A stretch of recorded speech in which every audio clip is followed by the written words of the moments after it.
Years, we are years.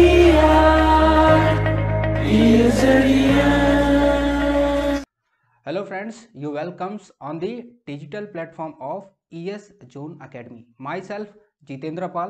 दोस्तों हम आपके लिए एक इंटरेस्टिंग सब्जेक्ट लेके आए जिसका नाम होगा irrigation engineering. So guys, irrigation engineering को पढ़ने से पहले कुछ हम चीज़ें समझ लेते हैं, इंस्टीट्यूशन के बारे में चीज़ों को समझ लेते हैं। सो हमारा इंस्टीट्यूशन का जो नाम है वो प्लेटफॉर्म है digital platform of ES Zone Academy। Okay guys, so अगर यहाँ पे मैं बात करूँ बैचेस की, सो आपके जो बैचेस हैं online batches for UKPSC JE, okay, online batches for UKPSC JE वो 26 जनवरी से स्टार्ट हो चुके हैं।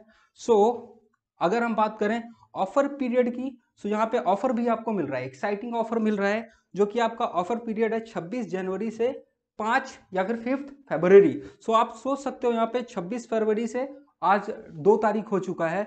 सो अभी आपके पास बहुत ही कम टाइम है इनरोल करने के लिए। सो गाइस, ज़्यादा से ज़्यादा अमाउंट में आप इनरोल कर सकें ताकि आपके पास जो UKPSC जेई को बीट करने का टाइम है वो बहुत ही कम बचा हुआ है, लगभग 2-2.5 महीने बचा हुआ है। सो आप ऐसे कोर्सेज को परचेज कीजिए ताकि आप अपनी मंजिल तक बहुत ही फास्ट रेट से पहुंचे। ओके, यहाँ पे मैं आपको एक और चीज बता देता हूँ, क्लियरली मेंशन कर देता हूँ, जो यहाँ पे सिलेबस मैं पढ़ाऊंगा स्पेशली मेरे सिलेबस के केस में एकदम आपको एक्यूरेट वैल्यू मिलेगी, एकदम 100% वेरीफाइड सिलेबस मिलेगा।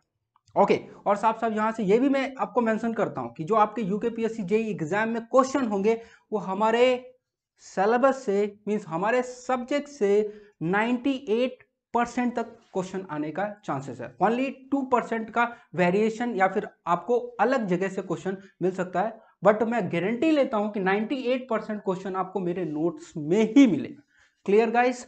सो ऑफर पीरियड मैंने बता दिया आपको। अगर आपको सब्सक्राइब करने में किसी तरीके का प्रॉब्लम आता है, हमारे ऐप को डाउनलोड करने में कोई प्रॉब्लम आता है, so any query regarding app और subscription, so contact on these number 8899686887 और हमारा दूसरा नंबर है 8882920359। ओके गाइस, सारी चीजें क्लियर? ओके, एक चीज और मैं आपको यही बोल देता हूं कि जो मेरा सब्जेक्ट चलेगा वो इंग्लिश लैंग्वेज में चलेगा। ओके, इंग्लिश लैंग्वेज का मतलब अगर नहीं समझते तो मैं आपको एक्सप्लेन करता हूं डिटेल में। सो इंग्लिश 2 लोगों से मिलकर बना है, एक तो हिंदी, दूसरा इंग्लिश। ओके, सो हिंदी का क्या मीनिंग है? हिंदी का सिंपल ये मीनिंग है कि जो आपको मैं एक्सप्लेन, जो चीजें मैं एक्सप्लेन यहाँ पे करने वाला हूं वो प्योर हिंदी में करूंगा ताकि आपका अंडरस्टैंडिंग का लेवल ना बहुत ही ऑसम हो चुके, बहुत ही ऑसम हो चुके, मतलब आपको मजा आए कि what is the meaning of subject, इसका क्या एरिया है, कैसे चीजों को हम हैंडल करते हैं। ओके गाइस, और यहाँ पे इंग्लिश की मैं बात करूं, सो इंग्लिश का क्या मीनिंग है दोस्तों? इंग्लिश का सिंपल मीनिंग है कि जो मैं आपको नोट्स प्रोवाइड करने वाला हूं वो प्योर इंग्लिश में होगा, लेकिन मैंने बोला आपको जब मैं एक्सप्लेन कर दूंगा किसी चीज को हिंदी में, सो आपको नोट्स में बिल्कुल भी प्रॉब्लम नहीं होगा। Clear guys? सो हम स्टार्ट करेंगे इरिगेशन इंजीनियरिंग। ठीक है, इरिगेशन इंजीनियरिंग में पहले सबसे पहले हम देखेंगे इंट्रोडक्शन मींस कंटेंट का पार्ट देखेंगे कि हम क्या क्या कवर करने वाले हैं। मींस यहाँ पे जो आपका सिलेबस है UKPSC जेई का, उसके हिसाब से हम सारी चीजें कवर कर रहे हैं या नहीं। सो हम देखते हैं कंटेंट को, देखते हैं। सो कंटेंट में पहले ही लिखा हुआ है irrigation engineering. So what is the meaning of irrigation engineering? आप में से कोई बताएगा?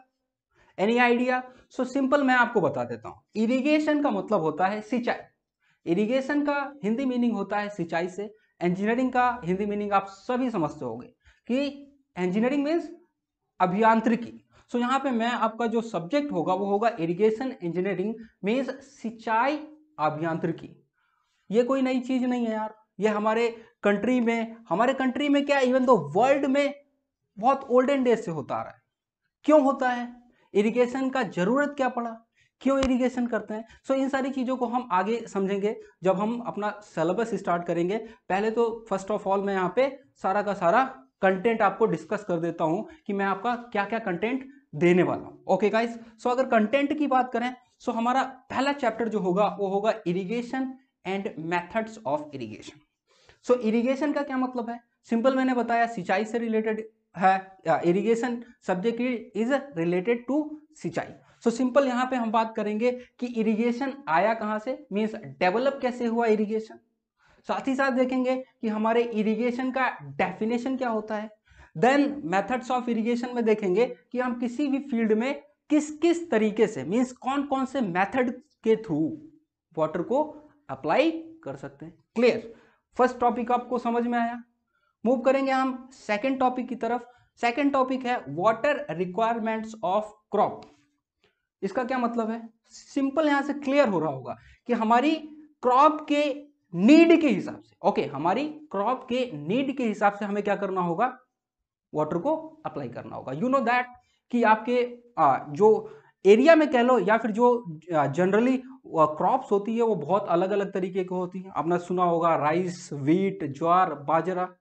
सो इन सब का जो वाटर का रिक्वायरमेंट होता है, सारी क्रॉप्स का जो वाटर का रिक्वायरमेंट होता है वो सबके लिए क्या होता है, डिफरेंट होता है। राइस को अलग अमाउंट में पानी चाहिए, व्हीट को अलग अमाउंट में पानी चाहिए, आपका ज्वार को अलग अमाउंट में पानी चाहिए। सो हम यहाँ पे स्टडी करेंगे कौन सी फसल को हमें कितना पानी देना चाहिए। क्लियर। सो सेकेंड टॉपिक में हम क्या कवर करने वाले हैं कि किसी क्रॉप को हम कितना वाटर प्रोवाइड करें ताकि हमारे प्लांट की हेल्दी ग्रोथ हो सके। क्लियर। अब हम बात करेंगे नेक्स्ट टॉपिक की। So our next topic is canal design. So canal design का क्या मतलब है दोस्तों, कैनाल समझते हो, नहर। नहर आपने देखा होगा, ओके, सुना क्या, देखा ही होगा। सो कैनाल का सिंपल मीनिंग है नहर से। डिजाइन का क्या मतलब है, यहाँ पे हम नहरों का डिजाइन करेंगे। क्या करने वाले हैं, नहरों का डिजाइन करेंगे। क्यों हम कैनाल डिजाइन को इरिगेशन में पढ़ रहे हैं, अरे भाई खेत में पानी कहां से आएगा, नहर के थ्रू आएगा। क्योंकि आपके कंट्री में क्या है, रिवर्स है। रिवर्स के थ्रू हम क्या करते हैं, नहरों को पानी अलाउ करते हैं। और नहरों से कहां पे पानी चला जाता है, हमारे फील्ड में चला जाता है। सो हमारे फील्ड का जो पानी का जितना पानी का रिक्वायरमेंट है उसके लिए हम क्या करेंगे, कैनाल्स को डिजाइन करेंगे ताकि हमारे फील्ड तक पानी या फिर वाटर इजिली पहुंच जाए। क्लियर। अब यहीं पे मैं एक्सप्लेन करता हूं, आपकी जो कैनाल्स होती हैं जनरली वो दो तरीके की होती हैं। ओके, बेसिकली अलग अलग क्लासिफिकेशन के बेसिस पे अलग अलग होती हैं, बट जो हम इस यहाँ पे इरिगेशन सब्जेक्ट में डील करेंगे वो जनरली दो टाइप्स की कैनाल को डील करेंगे। Okay, so first one is the कच्चा कैनाल, ओके, जिसको आप अनलाइंड कैनाल या फिर अर्दन कैनाल के नाम से जानते हो। सेकंड वन इज द पक्का कैनाल या फिर लाइंड कैनाल। ओके, सो हम यहाँ पे लिख लेते हैं हमारा कैनाल कितने टाइप का होता है, जो यहाँ पे हम स्टडी करेंगे दो तरीके का। एक तो unlined canal, unlined canal. Unlined canal को आप क्या बोल सकते हो, कच्चा कैनाल।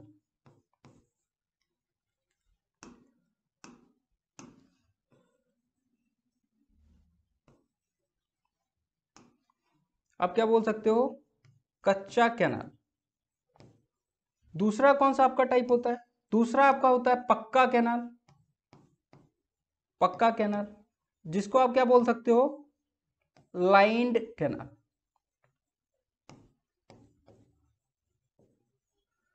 गाइस आपको मैं यहीं पे क्लियर कर देता हूं कि जो आप इरिगेशन में पढ़ने वाले हो वो बेसिकली अनलाइंड कैनाल यानी कि कच्ची या फिर कच्चा कैनाल या फिर अर्दन कैनाल के बारे में हम आपको डीप में थ्योरीज एक्सप्लेन करेंगे।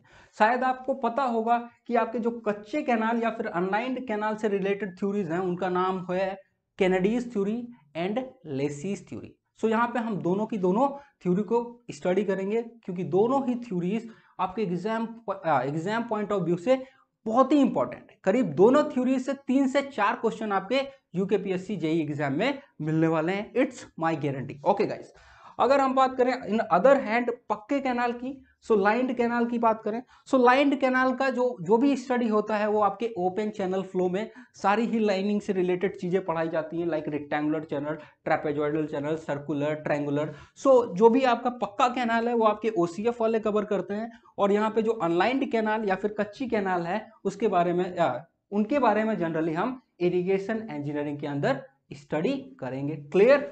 ओके, सो हम मूव करेंगे नेक्स्ट टॉपिक की तरफ। So our next topic is gravity dam. पहले हम ये समझ लेते हैं what is the meaning of dam. Okay, जब तक आपको डैम का मीनिंग नहीं पता होगा तब तक आप ना ही ग्रेविटी डैम को डिफाइन कर सकते हो और ना ही अर्दन टाइप डैम को डिफाइन कर सकते हो। सो हम यहाँ पे सिंपली आपको बता देते हैं कि डैम क्या होता है। डैम जनरली एक ऑब्स्ट्रक्शन होता है जो कि रिवर के अक्रॉस बनाते हैं ताकि हम रिवर के वाटर को क्या कर सके, स्टोर कर सके। अगर हमने रिवर के वाटर को स्टोर किया तो इससे क्या हो सकता है, इससे आप क्या कर सकते हो, इस वाटर को कैनाल में फीड करा सकते हो और कैनाल में जब वाटर जाएगा तो वो आपके फील्ड तक इजीली पहुंच जाएगा। सो डैम अगर देखना चाहो सो डैम इस तरीके से आपको दिख जाएंगे। दिस इज द ऑब्स्ट्रक्शन जो कि रिवर के अक्रॉस बनता है और this is called as upstream. ये अपस्ट्रीम है, यहाँ पे हम वाटर को स्टोर भी कर सकते हैं और डाइवर्ट भी कर सकते हैं ताकि हम कैनाल्स को फीड करा सकें। क्लियर। सो डैम का डेफिनेशन समझ में आया। अब बात करें ग्रेविटी डैम। ग्रेविटी डैम क्या होता है, what is the meaning of gravity dam. So दोस्तों एक ऐसा डैम जो ग्रेविटी मींस सेल्फ वेट की वजह से सारे एक्सटर्नल फोर्सेस को रजिस्ट करता हो, that type of dam is called as gravity dam. अब आपका जो ग्रेविटी डैम है वो मैसनरी से भी बन सकता है एज वेल एज कंक्रीट से भी बन सकता है। सो आप ग्रेविटी डैम कंक्रीट या फिर मैसनरी से बना सकते हो। क्लियर, आप समझ गए डेफिनेशन ग्रेविटी डैम का। अब बात करें अर्दन डैम। सो अर्दन डैम के नाम से ही क्लियर हो रहा होगा, अर्दन, अर्दन का क्या मतलब होता है दोस्तों, मिट्टी से बना हुआ। सो यहाँ पे सिंपली कह सकते हो एक ऐसा डैम जो मिट्टी से मिलकर बना है, that dam is called as earthen dam. I hope ये आपका टॉपिक समझ में आ गया होगा। ओके, हम मूव करेंगे नेक्स्ट टॉपिक की तरफ। So our next topic is water logging and reclamation of saline and alkaline soil. अब ये वाटर लॉगिंग क्या होता है इसको डीप में हम चैप्टर्स में समझेंगे। यहाँ पे बेसिकली मैं थोड़ा सा इंट्रोडक्शन दे देता हूँ। दोस्तों वाटर लॉगिंग क्या होता है कि लेट सपोज ये आपका कैनाल जा रहा है, this is your canal. So canal में वाटर अगर होगा सो वो वाटर क्या करेगा, सीप करके सराउंडिंग एरिया में फिल्ड अप हो जाएगा। सो ये जो सराउंडिंग एरिया में वाटर जमा हुआ, ओके, जो सराउंडिंग एरिया में वाटर जमा हुआ, इसकी वजह से क्या आप यहाँ पे अगर क्रॉप लगाते हो सो यहाँ पे क्या क्रॉप उगेगी, ग्रोथ होगा क्रॉप का, नहीं होगा। सो ऐसी कंडीशन को जहां पे क्या होता है कि आपका वाटर टेबल राइज करके ऊपर आ जाता है, ऐसी कंडीशन को हम क्या बोलते हैं, water logging. So water logging की वजह से क्या होता है, आपका फील्ड खराब हो जाता है क्योंकि वहां पे क्या होता है कि आपके क्रॉप का किसी तरीके से ग्रोथ नहीं होता है। सो ऐसी कंडीशन में हमारे पास अगर क्रॉप का ग्रोथ नहीं होगा सो हम कैसे फीड करेंगे, चीजों को कैसे खाएंगे। सो ऐसी जगह को मीन्स ऐसा कह सकते हो आप, वाटर लॉगिंग जो कंडीशन है, इस कंडीशन को हम क्या करते हैं, रिमूव करते हैं। फिर उस फील्ड को क्या करते हैं, हम रिक्लेम करते हैं। ओके, अगर आपके सॉइल में वाटर लॉगिंग की वजह से सैलिनिटी आ गई है एज वेल एज एल्कलिनिटी आ गई है, सो इस सॉइल को हम क्या करते हैं, फिट करते हैं for the growth of plant या फिर for the cultivation. Clear. Okay, next topic is the most important topic. ठीक है, मिसलिनियस टॉपिक्स यहाँ पे मैंने मेंशन किया है, मिसलिनियस टॉपिक्स। सो पहले देख लेते हैं क्या क्या यहाँ पे मेंशन है। सो यहाँ पे मेंशन है spillways, seepage theories, cross drainage works, river training works, canal falls. Clear, यहाँ पे सारी चीजें मेंशन है। आपको शायद ये सारी चीजें समझ में आ रही होंगी और हो भी सकता है कि ये सारी चीजें आपको समझ में ना आ रही हो, बट यहाँ पे मैं आपको इतना सिर्फ यहाँ पे कहूंगा कि ये जो टॉपिक्स हैं, ये छोटे छोटे बच्चा टॉपिक्स हैं, बहुत ही इंपॉर्टेंट है। मतलब हर एक बच्चा टॉपिक से आपको यूकेपीएससी जेई में एक क्वेश्चन मिलने वाला है। सो यहाँ पे इनके बारे में हम ज्यादा डिटेल में नहीं जाएंगे, आपको ओवरऑल ओवरव्यू बता देते हैं सिंपली। स्पिलवे क्या होता है दोस्तों, डैम है, डैम में अगर आपने स्पिलवे नहीं बनाया सो आप जो डैम का सरप्लस वाटर है वो कहाँ से फ्लो करेगा, डैम के टॉप से फ्लो करेगा। अगर आपके डैम के टॉप से वाटर फ्लो करता है सो ये अनसेफ कंडीशन है। सो इसीलिए किसी भी डैम के सरप्लस वाटर को रिमूव करने के लिए हम जनरली क्या बनाते हैं, स्पिलवेज बनाते हैं। ओके, सीपेज थ्योरीज मींस ये आपका डैम था, डैम के नीचे से वाटर सीप करता हुआ किधर जाएगा, this is upstream and this is downstream. So आपके डैम बॉडी से या फिर आप कह सकते हो डैम के बॉटम से, ठीक है, बॉटम में अप स्ट्रीम से डाउन स्ट्रीम की तरफ वाटर सीप करता हुआ जाता है। सो यहाँ पे क्या होता है, एक तो अपलिफ्ट के चांसेस हो जाएंगे आपके डैम में, दूसरा यहाँ पे क्या होने लगेगा, डाउन स्ट्रीम में पाइपिंग होने लगेगी, जिसको आपने सुना होगा, जिसका नाम सुना होगा क्विक सैंड कंडीशन। सो ऐसी कंडीशन डैम के बॉटम में ना क्रिएट हो, इसलिए हम यहाँ पे स्टडी करेंगे सीपेज थ्योरीज को। आगे क्रॉस ड्रेनेज वर्क क्या होता है दोस्तों, कभी कभार आपने देखा होगा कि एक रिवर ओके और दूसरा कैनाल, मींस ऐसा अज्यूम करो कि एक आपके पास रिवर है और दूसरी कैनाल है, और वो दोनों एक दूसरे को 90 डिग्री पे क्रॉस कर रही हैं विदाउट, दोनों का जो डिस्चार्ज है विदाउट इंटरमिक्सिंग। समझ पा रहे हो ना, आपके पास एक कैनाल है ओके, दूसरा क्या है, रिवर है, दोनों 90 डिग्री पे एक दूसरे को क्रॉस कर रही हैं without intermixing their discharges. This condition or this type structures are called as or known as cross drainage work. Clear. अब बात करते हैं रिवर ड्रेनिंग वर्क की। सो रिवर आपने देखा होगा, रिवर क्या होती है, रिवर आपकी मेंडरिंग टाइप होती है, मींस रिवर आपकी स्ट्रेट फ्लो नहीं करती, इस तरीके से नहीं फ्लो करती, आपकी रिवर क्या करती है, मेंडर करती है, लाइक दिस, इस तरीके से। सो यहाँ पे क्या होता है कि जो साइड्स हैं वो कहीं पे फैली हुई होती हैं, कहीं पे सिकुड़ी हुई होती हैं। ओके, जो साइड्स हैं आपकी रिवर की कहीं पे फैली हुई हैं, कहीं पे सिकुड़ी हुई हैं। वैसे नॉर्मल कंडीशन में तो हमें रिवर को ट्रेन करने की जरूरत नहीं है, लेकिन अगर हम चाहते हैं कि कोई बड़ा डिस्चार्ज आसानी से हमारी रिवर के थ्रू पास हो जाए, या फिर सेडिमेंट्स का डिस्पोजल आसानी से हो जाए, या फिर हम नेविगेशन पर्पस के लिए किसी रिवर को यूज करते हैं, सो उस केस में हमें क्या करना होता है, रिवर के साइड्स को ट्रेन करना होता है। क्या करना होता है, ट्रेन करना होता है, ताकि हमारे रिवर को एक पर्टिकुलर कोर्स मिल पाए, ताकि अगर आप नेविगेशन पर्पज से जहाज को मान लो भेजना चाह रहे हो, रिवर में जहाज चलाना चाहते हो या नाव चलाना चाहते हो, ऐसी रिवर होगी तो बड़ा दिक्कत।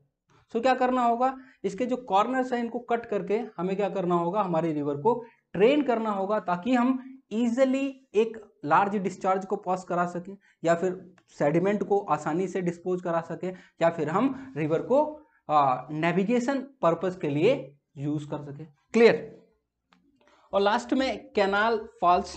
कैनाल फॉल्स क्या होता है दोस्तों, सिंपल बता देता हूं कि वाटर जब टॉप से गिरता है, सो वाटर के पास बहुत ज्यादा एनर्जी होती है। ओके, वाटर के पास बहुत ज्यादा एनर्जी होती है। सो इस एनर्जी को, जो वाटर की बहुत ज्यादा एनर्जी है वाटर के पास, इसको डेसिपेट करने के लिए जो हम स्ट्रक्चर्स बनाते हैं उनको जनरली हम कैनाल फॉल्स बोलते हैं। क्लियर गाइस, समझ में आया।